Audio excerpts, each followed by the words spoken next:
I love Hillary Clinton. I'm a liberal. People like that, people that like Hamilton are so unseasoned. I'm sorry. I've never seen it, so I can't speak on it. Friendly Geordie's made a great video on Israel Palestine. All right, I was hoping. Fucking hell. The Australian media's IOs. Fucking hell, mate.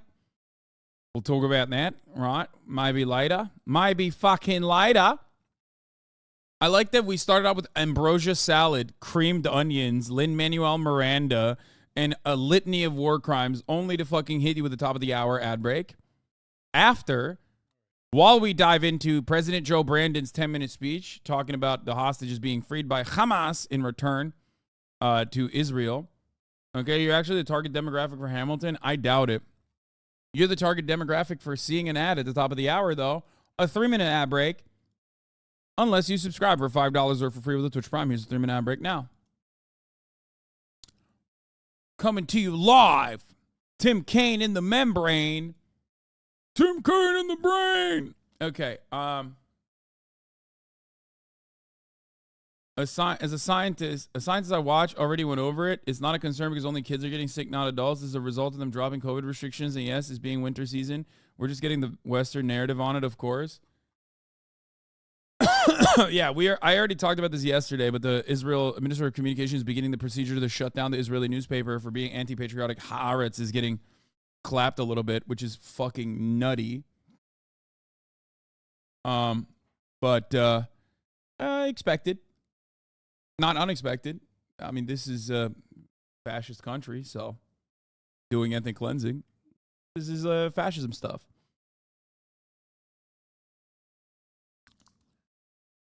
Anyway, let's get started on Brandon Jack. It's the Mac Attack. Brandon is live from Massachusetts. What does he have to say? Yesterday, families all across America gathered together with their loved ones and to give thanks. We have much to be thankful for in America. The food on our tables, the family and loved ones in our homes, and the many blessings that come from living in the greatest nation on earth. Today, we can also be thankful for families being recruited and reunited with loved ones who have been held hostage for nearly 50 days. Why is this so low? Beginning this morning, under a deal reached by Speak up, Brandon. Extensive U.S. diplomacy, including numerous calls I've made from the Oval Office to leaders across the region. Fighting in Gaza will halt for 4 days. This deal also is structured to allow a pause to continue for more than 50 hostages to be released. That's our goal. This morning, I've been engaged with my team as we began the first difficult days of implementing this deal. It's only a start, but so far it's gone well. Earlier this morning, 13 Israeli hostages were released, including an elderly woman, a grandmother, and mothers with their young children, some under the age of 6 years old. Separately, several Thai nationals and Filipino nationals were also kidnapped by Hamas on the 7th. They were released as well. All of these hostages have been through a terrible ordeal, and this is the beginning of a long journey of healing for them.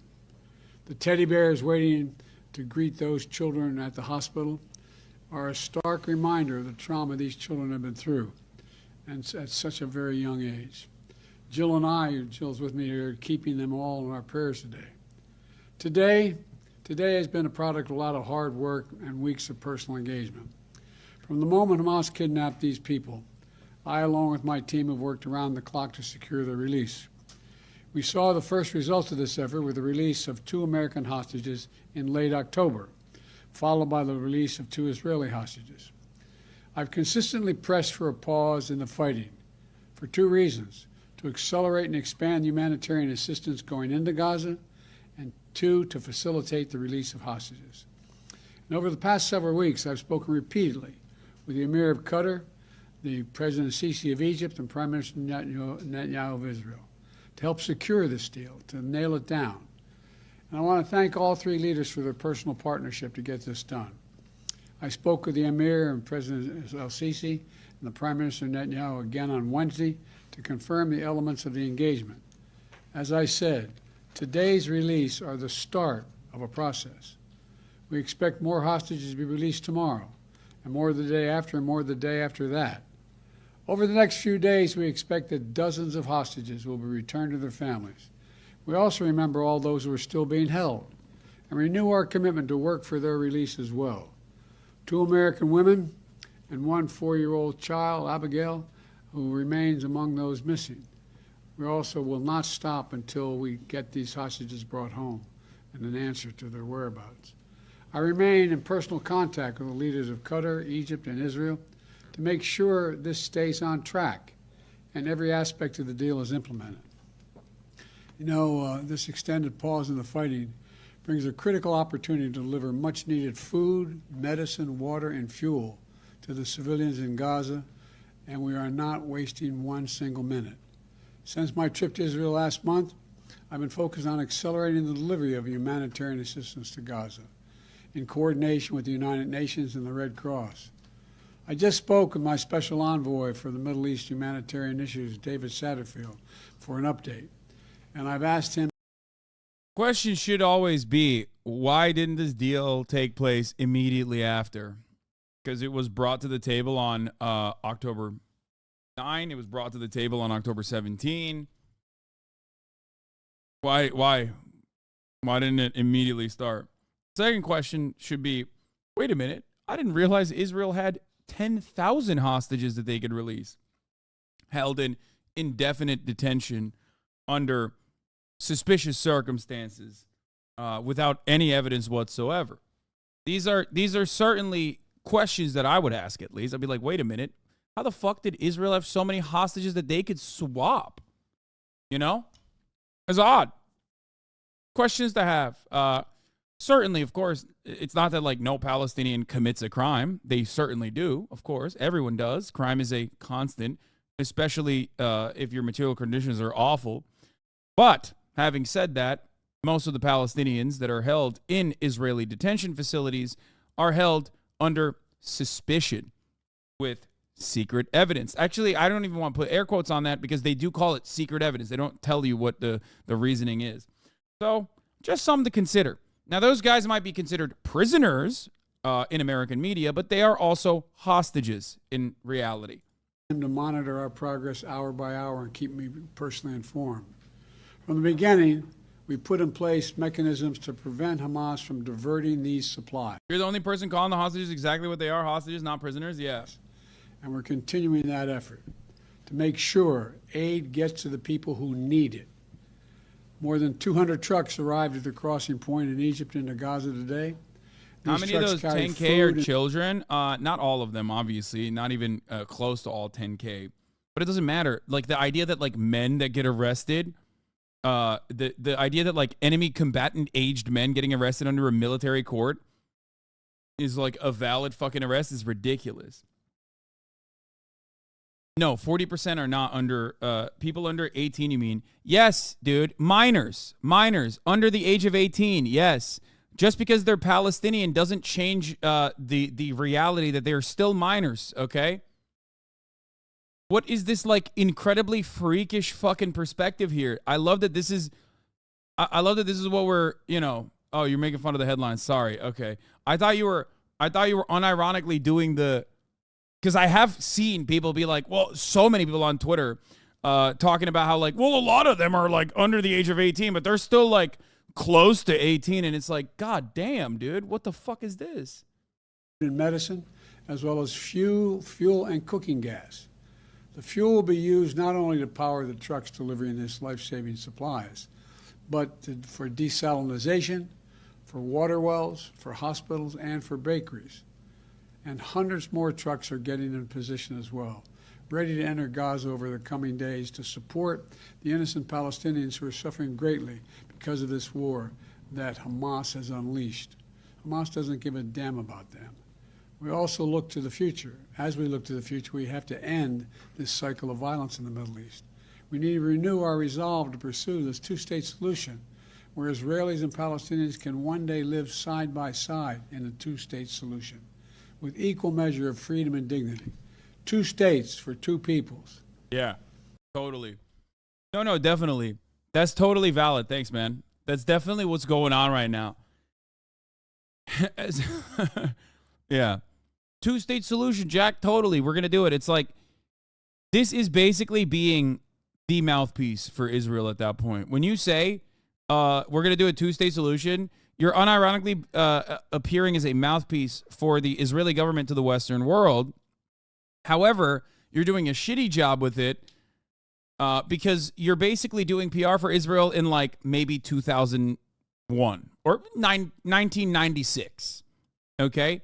Which is the last time Joe Brandon's brain functioned and performed as normal brains do. The idea that there is a two-state solution that we could move towards here is fucking ridiculous, okay? Yeah, maybe in 1996 this would have popped off, you know? This would have been a banger take, dude, which with no real interest in actually doing it, but the notion that like we can have a two-state solution now is incredibly silly. And it's more important now than ever. Hamas unleashed this terrorist attack because they fear nothing more than Israelis and Palestinians living side by side in peace.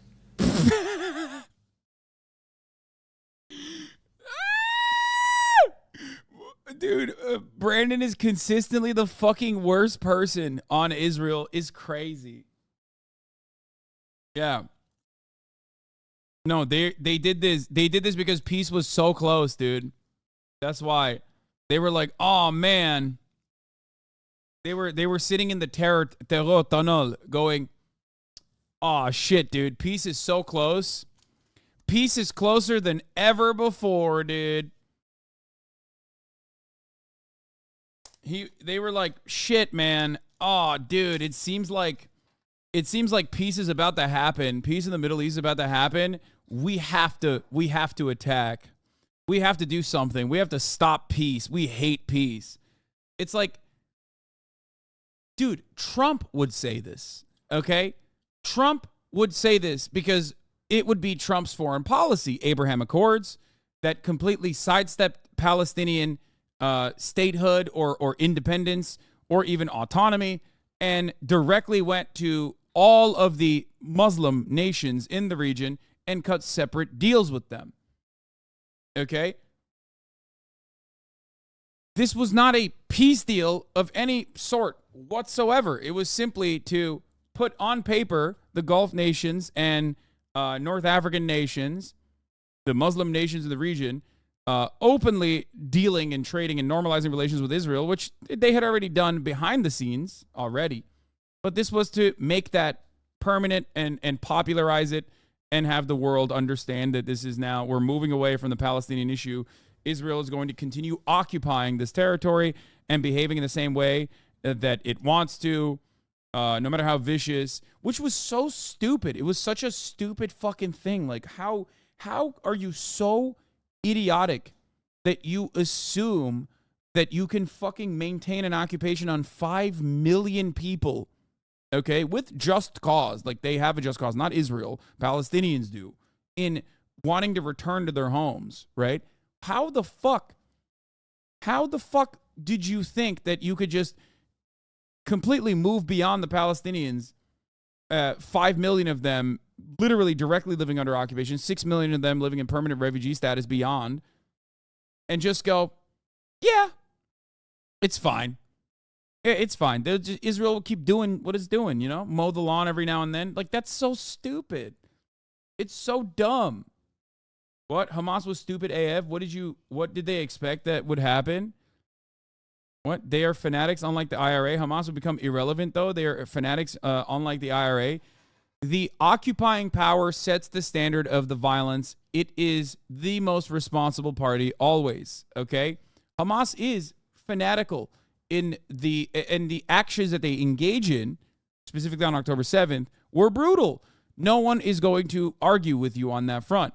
However, the notion that you think that Hamas didn't realize that there was not going to be a retaliation from Israel is stupid. The point is, it's a suicidal act to ensure that Israel understands that their violent occupation and their apartheid regime cannot come without cost. That's the whole point. That's the entire point of their actions in general. It's born out of the pure desperation one feels existing under a apartheid regime that seemingly the rest of the world is completely given up on. Like, no one at that point was like, yeah, we got to fix this shit. This shit is, like, completely unjustifiable. You know, to continue down the path of terror and violence and killing and war is to give Hamas what they seek. And we can't do that. So today, let's continue to be thankful for all the families who are now and those who will soon be brought together again. And I want to once again thank the Emir of Qatar, President Sisi of Egypt, and Prime Minister Netanyahu for their partnership to make what we've done so far possible, and for their continued leadership as we all keep working to implement this deal. And over the coming days, I'll remain engaged with leaders throughout the Middle East as we all work together to build a better future for the region, a future where this kind of violence is unthinkable, a future where all children in the region, every child, Jewish, Muslim, Christian, Israeli, Palestinian, Arab, grow up knowing only peace. That's what we do. We're waiting now. Just a matter of, I thought maybe even as soon as by the time I got here. But in the next hour or so, we'll know what the second wave of releases are. And I'm hopeful that it's as we anticipate. So thank you all for listening. I'll take a few questions. Mr. President, when will the first American hostages? I agree that the murdering of civilians was bad, but I absolutely think the kidnapping of hostages was justified and appropriate. I mean, it's a tactic. It's a very violent tactic. And it comes out of pure desperation. I don't think it's a good thing at all. I'm not going to sit here and be like, it's appropriate and it's just. I understand why they did it, but I'm not going to say that it's a good thing. Because it's not. It's not, bro. There's no situation where, like, you know, taking a fucking baby is a good thing, okay? You have to understand. If you want to solve a problem, you have to look at why that problem is occurring to begin with. That's precisely the reason why Israel's security candidates year over year have made Israel's security worse and worse. We don't know when that will occur, but we expect it to occur. And we don't know what the list of all the hostages are and when they'll be released. No, you just react. We know the numbers, they're going to be released. When you fire on human shields, they're not human shields. No, you just react. What do you mean? I don't understand what you're saying. So it's my hope and expectation will be soon. And of the 10 Americans that are unaccounted for, do you know all of their conditions? Are they all alive? We don't know all their conditions. Mr. President, how long do you expect this war is going to take? And have you encouraged Prime Minister Netanyahu to set a timeline, say, by the end of this year? I've encouraged the Prime Minister to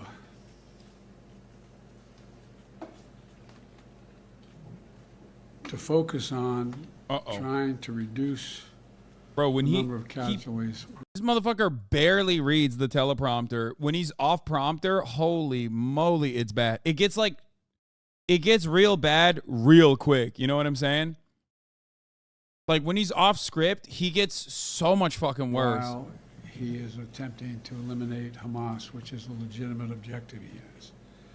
That's a difficult task, and I don't know how long it will take. My expectation and hope is that as we move forward, the rest of the Arab world and the region is also putting pressure on all sides to slow this down. Yeah, totally. As quickly as we can. All sides. Yeah, Saudi Arabia is going to put pressure on Israel to fucking de-escalate, dude. Mr. President, do you trust Hamas to uphold troops to be extended by a few days or more? I think the chances are real. Mr. President, there are members of your party who would like to see conditions placed on aid to Israel. What is your view on that? They would like to see, the reduction, the bombing, that sort of thing. Well, I think that's a worthwhile thought, but I don't think if I started off with that, we'd ever gotten to where we are today. We have to take this a piece at a time.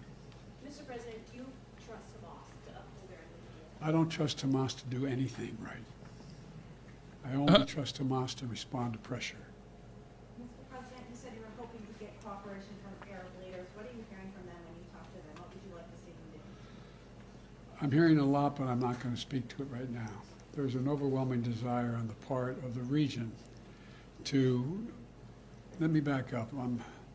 I cannot prove what I'm about to say, but I believe one of the reasons why Hamas struck when they did was they knew that I was working very closely with the Saudis and others in the region to bring peace to the region by having recognition of Israel and Israel's right to exist. You may recall when we did the G20 about a little while ago, I was able to get a resolution, a statement passed through there saying we're going to build a railroad from Riyadh all the way through the Middle East into Saudi Arabia, Israel, et cetera, and all the way up to Europe. Not the railroad, but it would be an underground pipeline and then railroad.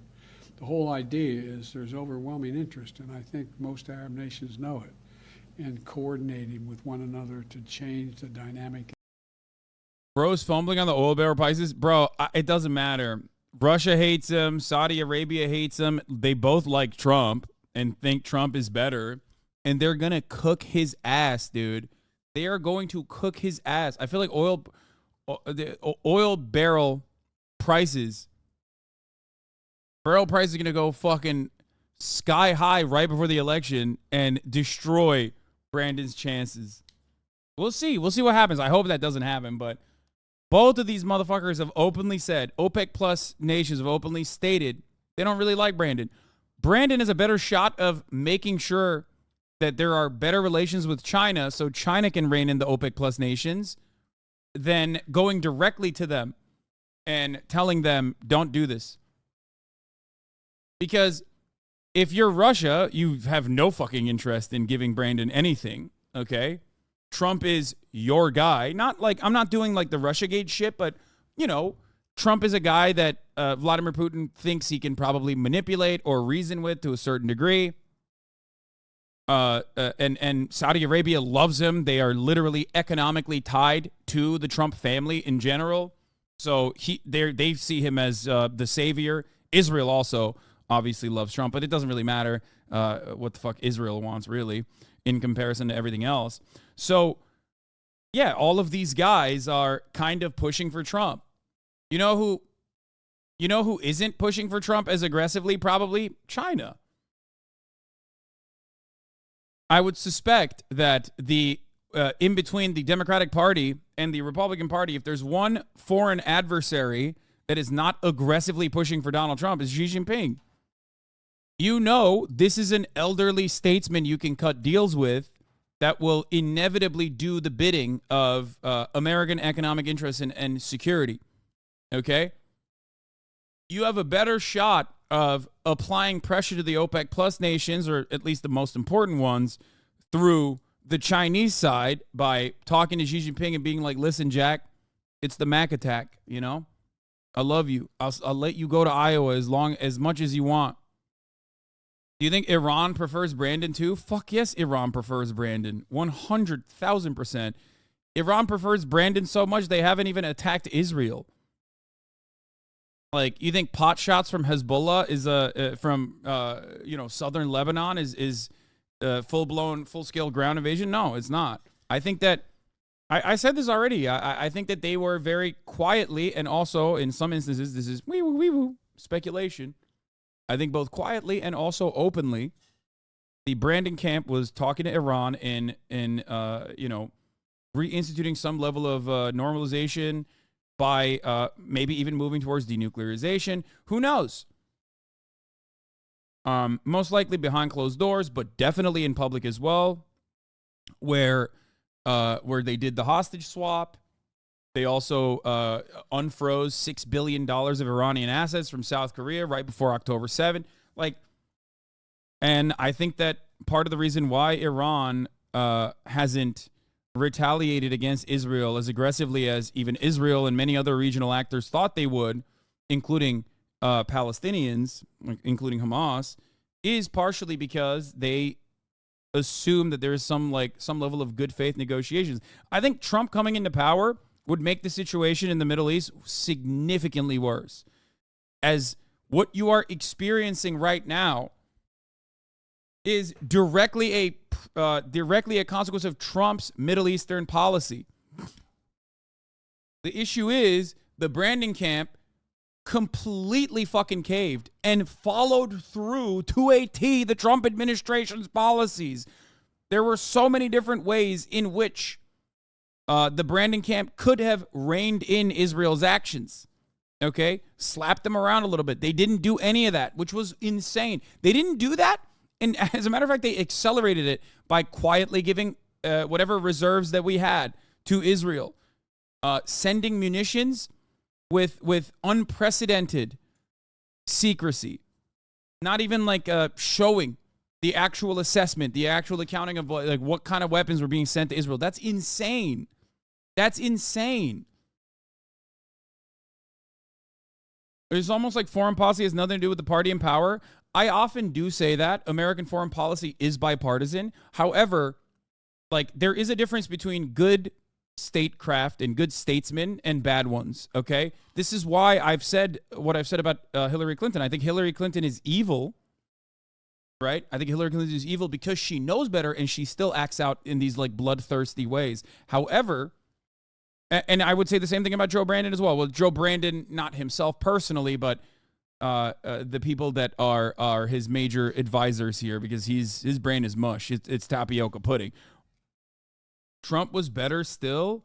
No, I've never said that, and I never will say that. My anger is directly, my anger against Joe Brandon is how he didn't fucking put an end to Trumpian ass policies. They didn't fucking they didn't pull back the American embassy from Jerusalem.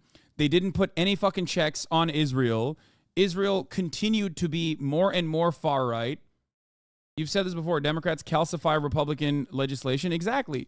Republicans make an action, or the Trump administration makes a uniquely awful decision, blowing up the fucking Iranian denuclearization agreement that was actually Obama's signature foreign policy accomplishment, and then moving the embassy to Jerusalem. Like, holy fuck. I mean, recognizing Jerusalem and Golan Heights as Israeli territory, these are unimaginably awful foreign policy decisions. You might not think that these are important foreign policy decisions from where you're standing, because, you know, you don't really think about this kind of thing, but this is like the culmination of 75 years of brutality.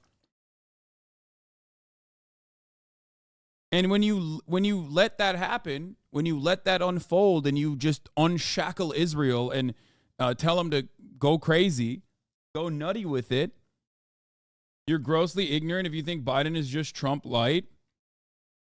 I'm grossly ignorant if I think Biden is Trump light. I think Biden quite literally followed through on Donald Trump's Abraham Accords and his foreign policy on Israel. I think I just explained to you parts of the Brandon administration and their foreign policy that I thought was moving in the right direction with Iran, for example. I think that it was great that he pulled out of Afghanistan. Could have been done better, but overall, that was another Trump-era policy that he actually had the bravery, the courage to fucking pull out of. I think that this administration greatly fucked up on Ukraine. And I know that that is an unpopular position to mention. It will become more of a popular position in the next 1 or 2 years, you know, when we make these assessments. Right?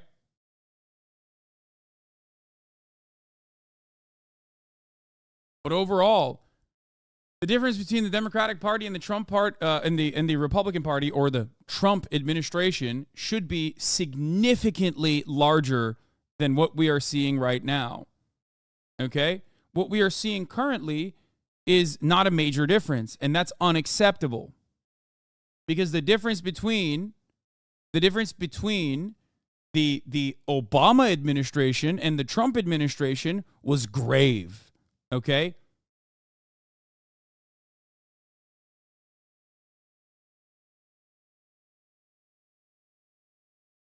It's really interesting to think about because, like, you know, there's a give and then there's a take. And there are instances where the Brandon administration has done better than the Obama administration for labor, for example. Obviously, material conditions are different, but for labor, Brandon is seen as like this... I mean, he's let his NLRB do whatever they want, which is great, which is unimaginably good. It's really, really, really good. Okay? And I would say that infrastructure spending, albeit marginal and could have been much better, even though it was eviscerated by Manchin and Sinema, gutted by the Republicans for no fucking reason whatsoever, a lack of $15 minimum wage. Like, these are things that Brandon pushed for and wasn't able to fully implement. However, there were plenty of good things that he passed in the first 4 years.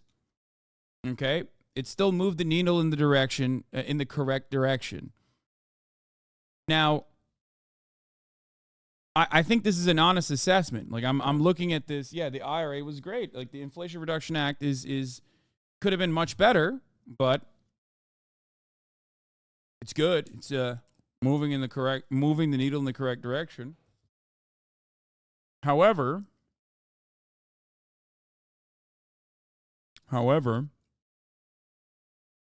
when it comes to foreign policy, ridiculous that he's just continued with Donald Trump.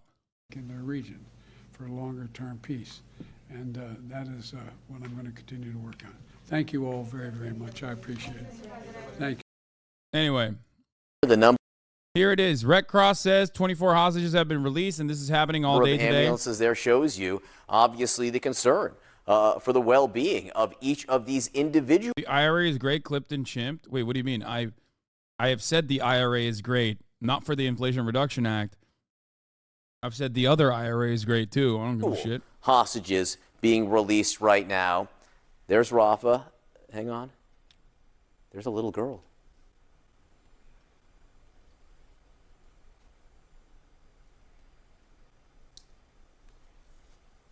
These are live pictures. This is the first time we're seeing that right now. And for the first time, we just saw a little girl getting out of one of those ambulances and walking into a building there. Could have been that was one of the Israeli hostages, the young children, released not long ago as part of this deal. Yeah, John, as we're watching all of this play out and waiting for the identities of these hostages to be confirmed by Israel, which they say that they'll do once they're safely back in Israel, though we're watching several of them get out of these emergency vehicles. We're also learning more about who they are, and I'm told by an Israeli source that most of these hostages, not all of them, we don't know that exactly, but a majority of the hostages that have been released just now by Hamas from Gaza are from kibbutz near Oz. And on October 7th, that was a kibbutz that saw a lot of devastation in the October 7th attack. I believe it was estimated that a quarter of the population of the several hundred people who lived there were either murdered or kidnapped into Gaza. And they saw, I mean, it was the kibbutz where they burned basically the kindergarten to the ground. They went into homes. You heard, the testaments from the people who did survive that attack about just how devastating it was that day and how it saw some of the worst violence on October 7th.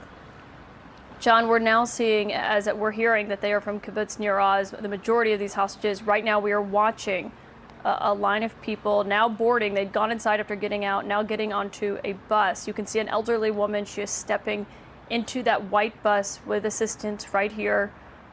And you see a line of people behind her, some men, another woman. Why are they releasing the hostages throughout the Egyptian border, not the Israel itself? More secure, probably.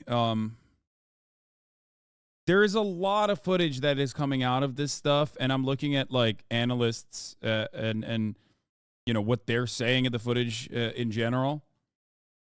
From Joe Truzman, observing the Hamas fighters, I don't see anything notable. They're not wearing Nukba, elite forces, or shadow unit tasked to guard the hostages. They're not wearing any of those patches. They appear to be ordinary foot soldiers, he says. We believe we saw a child. Now, that could mean two different things. One, that their elite soldiers have been wiped out. Kerem Shalom and Erez is the front line. Rafa isn't. That's why. I mean, that's part of the reason. Also, don't they don't want to reveal their positions, right?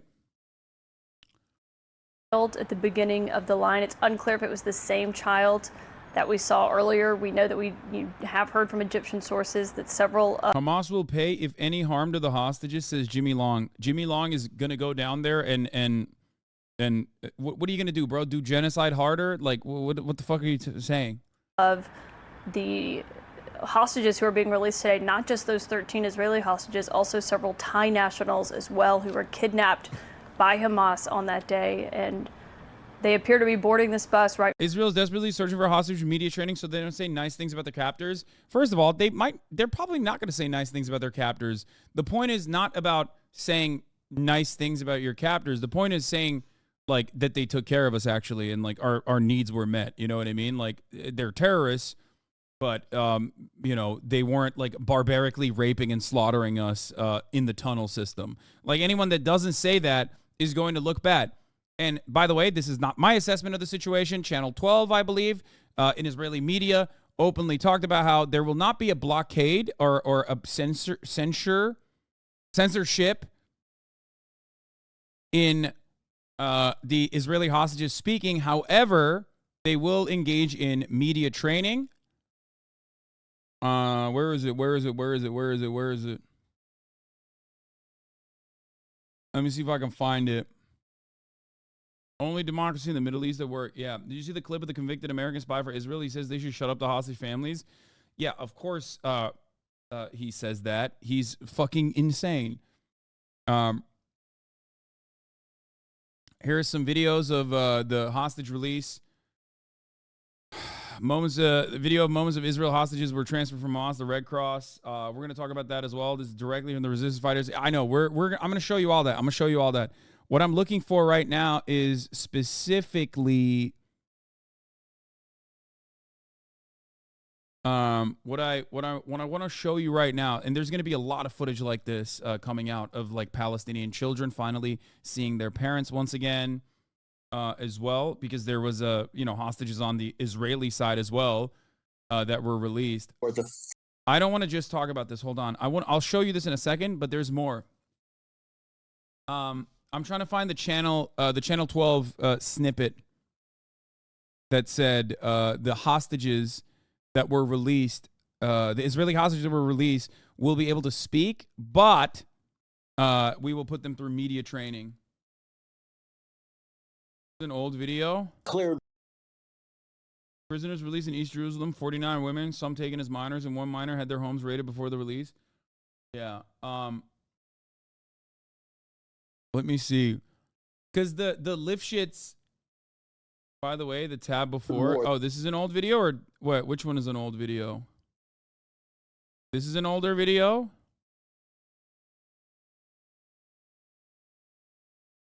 Or is this an older video? Which one is an older video? Anyway, fuck. Let me find this one goddamn thing. The boy video is old. Oh, this is an older video. Okay.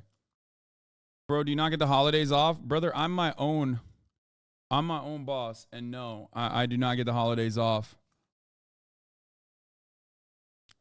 For me, the media and the news don't stop. So I think it was Muhammad Shahada maybe he showed the snippet. I'm trying to fucking find it. Oh, here it is. It is him. Here, this is from N12. I think this is the article. Can someone find the original article for this? Israel's planning to put out today's released hostages in separate wards and hospital and assign them supervisors to instruct them on what to say and what not to say if they get interviewed in the media to make sure they wouldn't harm Israel's PR and narrative about Gaza. Despite the anger after Yocheved Lifshitz press conference upon her release, this time too, there will be no ban on media interviews or of the abductees. However, Hassan is a millionaire. Every day's a holiday. True. They are expected to receive close supervision, and they will be instructed on what is true to tell in the media and what is not. It is important to note that the success of the planned procedure requires optimal operation of an extensive system, and it is not clear at this stage if all the entities involved will be able to implement it at the moment of truth. So it's not like they're not censoring the hostages, but they are going to closely monitor what they say and ensure that there isn't like anything that they say that can be used against Israel's narrative overall about how they have been working, like how Hamas has been operating. It's propaganda, yes, of course. Yeah. While they were hostage, they are always likely going to be treated with a basic level of care, as it is in Hamas' interest to keep them alive. They're not doing it because they're humanitarians, but because the hostages lose value if they die. Exactly. I agree. I've said this before. I don't believe that, like, I don't believe it's out of the kindness of their fucking heart or anything. They're doing it because it's rational, right? But the problem is, for Israeli propaganda to work, you have to make the Hamas actors irrational. They're violent, they're bloody, they're barbaric. They're all rapists that want to behead babies. So, and later down the line, they want to probably also run with the narrative that, like, Hamas killed their hostages too. So, for that reason, you know, even though we know most likely how those hostages have died thus far, they've recovered 2 bodies so far, and not much information has come out about them since. But even that alone, to say that, like, it is in their best interest to keep the hostages safe because that is their bargaining chip, that alone implies rationality. And for the anti-Palestinian narrative to continue, the pro-Israel blowing up Gaza to bits narrative to continue, you have to make them out to be completely irrational, monstrous individuals who are only interested in kidnapping people because they're anti-Semitic. That's it. Why didn't Israel do the same for the hostages they took, though? Because Israel is the power here. Israel has the power in this situation. That's precisely the reason why they can beat the shit out of their hostages and hold them in torturous conditions called, like, the banana position or the Palestinian chair, as we talked about before, according to Palestinian human rights groups. They can also turn around and say those Palestinian human rights groups are terrorist groups, terrorist organizations, actually, and, like, petition the international community to see them as classify them as terrorist groups, for the record. So, while, yes, the hostages under Palestinian under the Palestinian militia forces are probably going to be kept in kept under better conditions than the Palestinians kept under Israeli conditions are going to be much worse. It doesn't really matter at the end of the day because one side is operating with very limited resources, and they're doing it. Wait, hold on. Click. In Islam, you are obligated to take care of your hostages. No, this is not the reason. Like, that's crazy. That's like, it doesn't mean anything. Like, sure, yes, you're obligated to take care of your hostages. Okay, in Islam, you're also obligated not to kill fucking women and children, you know? The fuck does that mean? Not everybody's following Islam to a T, okay? The idea that, like, Hamas is doing this because their Islamic obligation is a little silly. Why does it have to be only one fucking reason? I don't get your logic sometimes. As if it can't be both. Muslims aren't all evil. The world isn't neither black or white. It can be both kind and necessary. No, I'm sure there's kindness involved in it as well. But the overarching reason across the board is always going to be the rational one. And the rational reason in this circumstance is a bargaining chip. Especially when we're talking about abducting people from their homes at gunpoint. Like, duh. You think that's a kind act? It's not. That's the reason why I'm saying you have to look at it from the perspective of rational thought. Anyway. Video of moments Israel hostages were transferred from Hamas to Red Cross hours ago. Yeah. How do you think Israel will react to the stories of the Palestinian prisoners as they'll come out? I mean, it doesn't matter. There is not... It is not going to be checkmated those comments. You did, lol. Hold on. My mom is texting me. Okay. This article is in Hebrew, but is relying on auto-translate. Yeah, okay. So here's the article. Immediately upon returning to Israel, what is expected of the abductees who will be released from Gaza? The government approved the deal for the release of the abductees held by Hamas, which includes Israeli children and their verification from the captivity until the long-awaited return home. The Israeli government approved tonight between Tuesday and Wednesday the deal for the release of the abductees, which includes the release of children held in the Gaza Strip and their guardians, who will be released in increments of 10 abductees per day. In light of the developments, the Director General of the Prime Minister's Office, Yossi Shelley, convened the Forum of Director Generals of the government ministries to prepare for the handling of the civil aspects of the liberation. In the Prime Minister's Office, a procedure has been drawn up in recent days for the stages of reception, escort, and treatment of the abductees when they return. 1. In the first stage, the abductees will pass from the hands of Hamas to the Red Cross and there to the IDF forces. After being transferred to the Israeli military, the abductees will undergo an initial examination by medical officials in a special setup established in the army for this purpose. After the medical examination, the abductees will be transferred to medical centers throughout the country and will be reunited with their families in the hospitals. They will receive prolonged medical treatment in isolated complexes separate from the other patients, and they will be treated there until they recover. Number 4, during their stay in the medical centers, the medical officials in cooperation with the security officials will decide if the condition of the released abductees allows them to be interrogated. This is probably a mistranslation, by the way. They mean like, questioned, so that they can get information. This article's in Hebrew, so I assume that this is a Google Translate issue. That doesn't mean that debriefed, probably interviewed. That doesn't mean that they're gonna fucking torture Israeli children. After the authorities confirm this, the abductees will undergo a security investigation by Shin Bet personnel. In the case of the children who will be released, they will be interrogated by qualified child investigators who will work with the security establishment. In the 6th and final stage, the abductees will be transferred to the care of the government ministries that will assist them in their needs, including mental health services, financial aid, and employment. Despite the anger after Yocheved Lifshit's press conference upon her release, this time, too, there will be no ban on media interviews with the abductees. However, they are expected to receive close supervision, and they will be instructed on what is true to tell in the media and what is not. It is important to note that the success of the planned procedure requires optimal operation of an extensive system, and it is not clear at this stage if all the entities involved will be able to implement it at the moment of truth. So it seems like they're still going to, they're going to do all they can.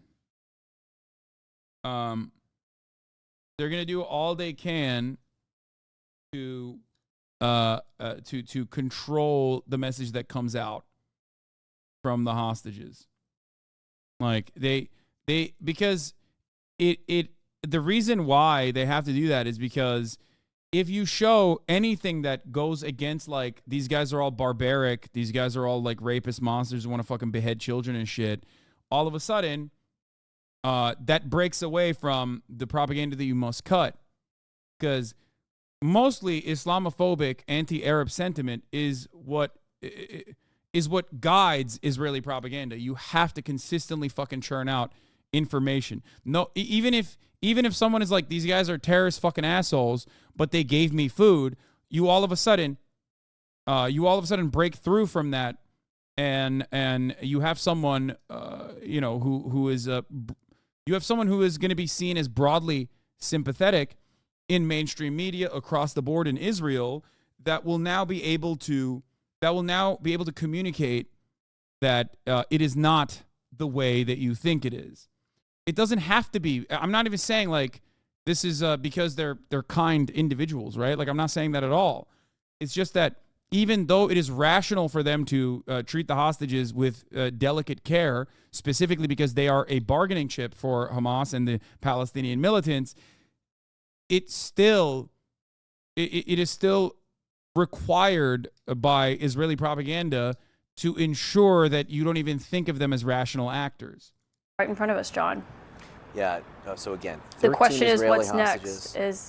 Next? 13 Israeli hostages, 10 Thai hostages, 1 Filipino hostage. We saw a number of them, but by no means all, boarding that bus right there. Presumably some are also receiving medical care, might be in the ambulances there. We are told that the young girl that we had seen earlier was at the front of the line. We're going to try to get a look at that again. But boarding that bus, we did clearly see one child, some older women, and then men. Okay, let's see. We're going to see those pictures again. Let's take a look at those pictures again.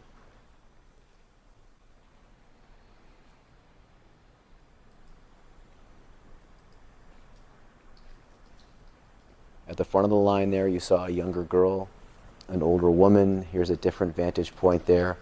A couple older women there. And now what appear to be a number of the Thai hostages there, 10 Thai hostages and 1 Filipino hostage, perhaps boarding this bus. That is the Rafah crossing.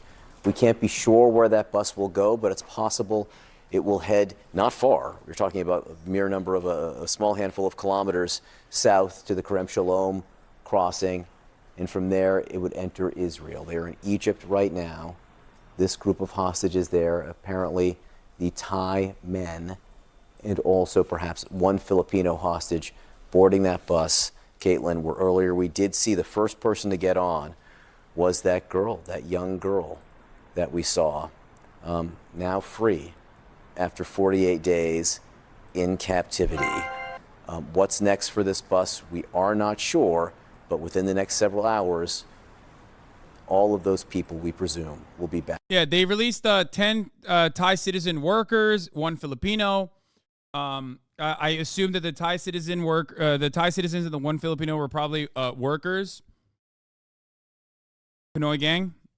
They were not even related to the hostage negotiations with Israel. I think that they cut separate release conditions for with the Thai government, I assume. Back inside Israel. Yeah, we believe the next stop for that bus is going to be here in Israel, where there's a number of hospitals that are preparing to receive them. This reintegration process that these hostages are going to have to go through isn't just about their physical well-being, these medical checkups, but also a meeting with therapists. And hoping for even coverage is a waste of time and effort. MSM's position is to maintain the status quo. Yes. We'll see what happens. I don't know if they will cover the Palestinians that were released. I know that media so far has written about the Palestinians under Israeli prisons as prisoners and not hostages. They do not describe the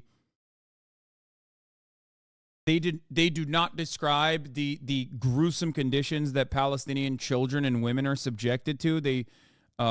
They don't really give a fuck, it seems. I mean, you've seen the comments talking about Palestinians as people under the age of 18, Israeli children versus Palestinian prisoners, people who are under the age of 18, prisoners under the age of 18. It's really fucked up. But that's why you come here. That's why you hear my perspective. Or at least watch me work through the media narratives that are delicately crafted this way. And officials here to talk about what they've seen, what they've experienced in these 48 days that they have been held. These people have not known freedom since October the 7th, since they were kidnapped by Hamas into Gaza, where we know from at least two of the hostages who were previously released, they were in a complex tunnel system underground, and they had been underground for so long that when they were released, John, natural light, sunlight shocked them because they just hadn't seen it in so long. And so that's the kind of mindset that so many of these people that you're seeing now have gone through, where, there are major questions about what else those conditions looked like, but we do know what we've heard from other hostages who have been released.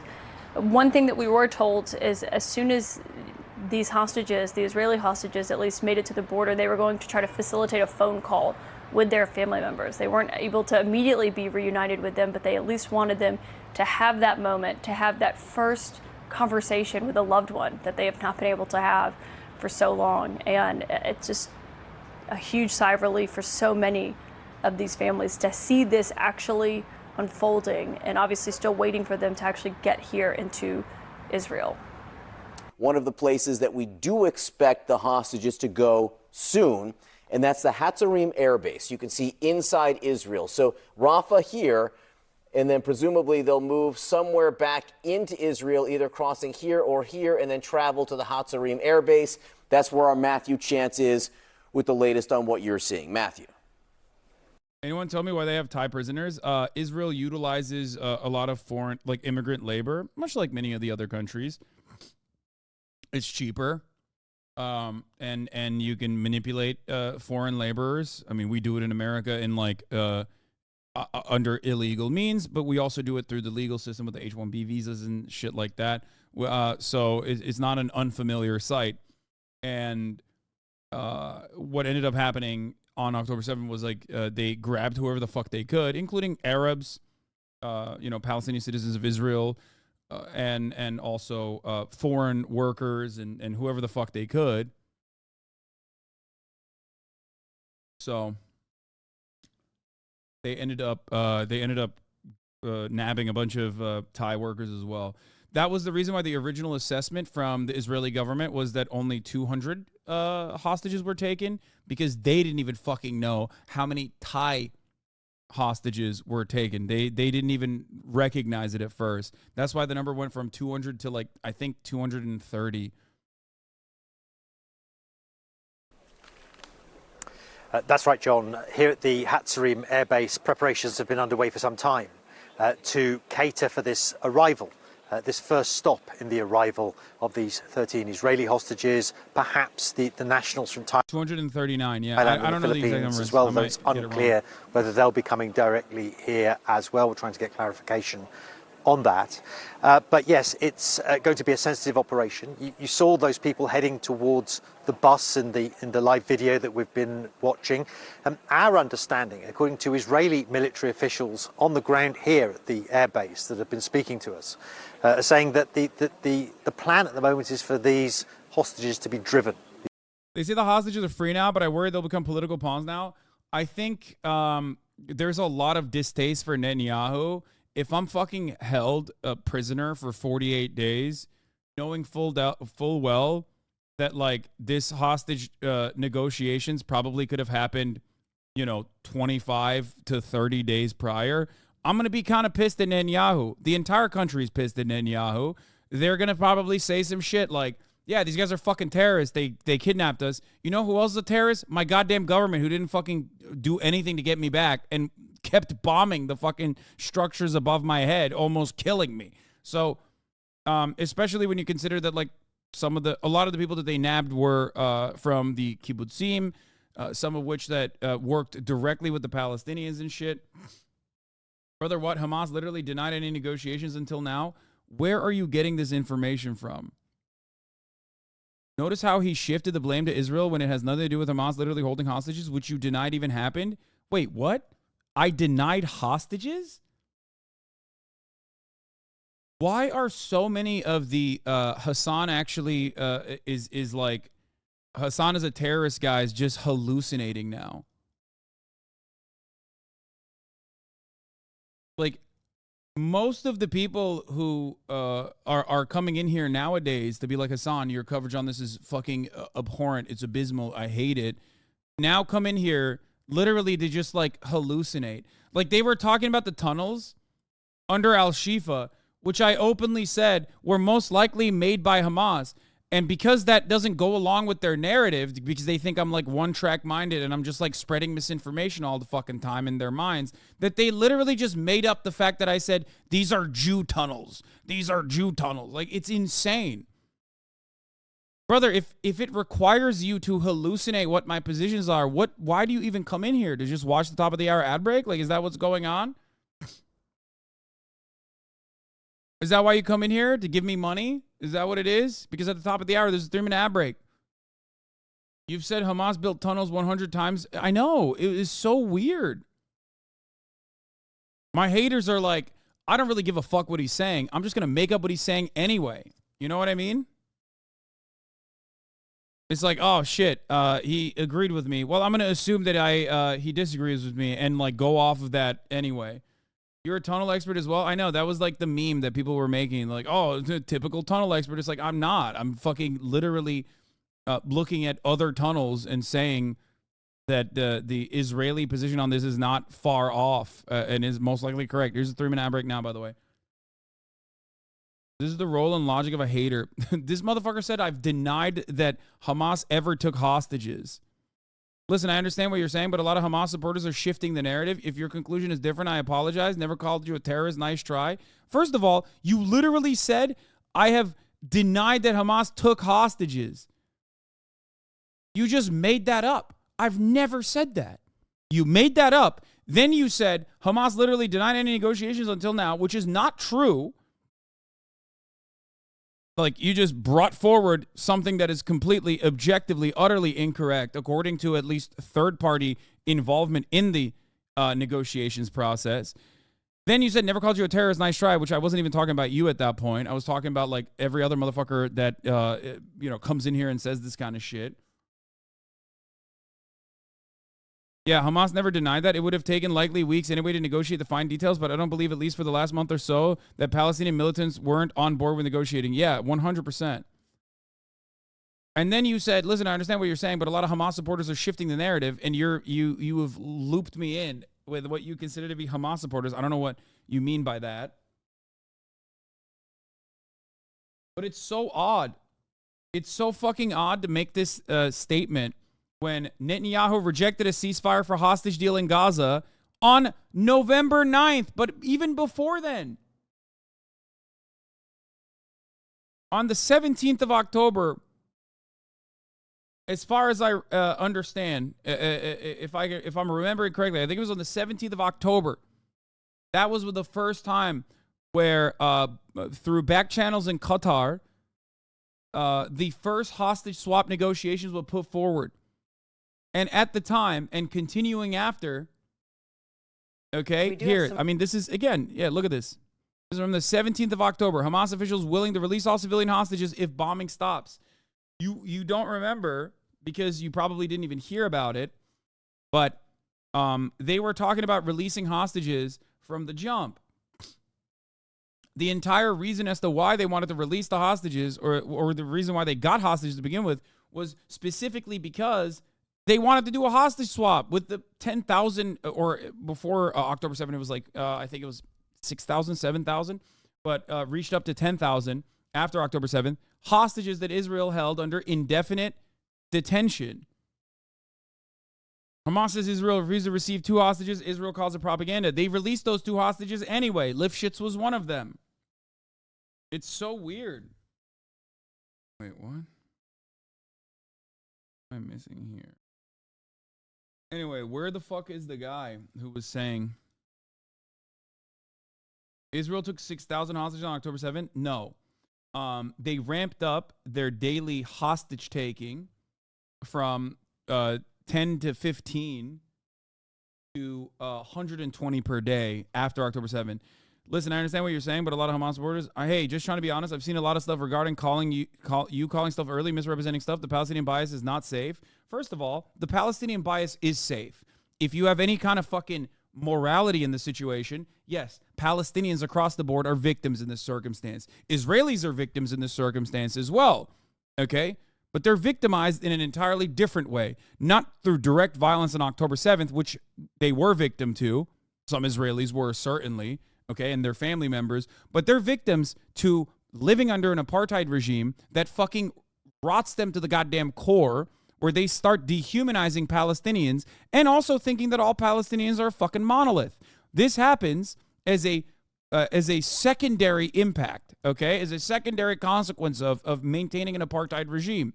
Just like white supremacy kills white people, just like white supremacy harms white people in America, okay, even though the major targets of white supremacy are always still going to be black and brown people, poor white people think that they're better off as a consequence of existing under a white supremacist structure, and that stops them from advocating for better things for them to experience in America, for the better things that their government could give them.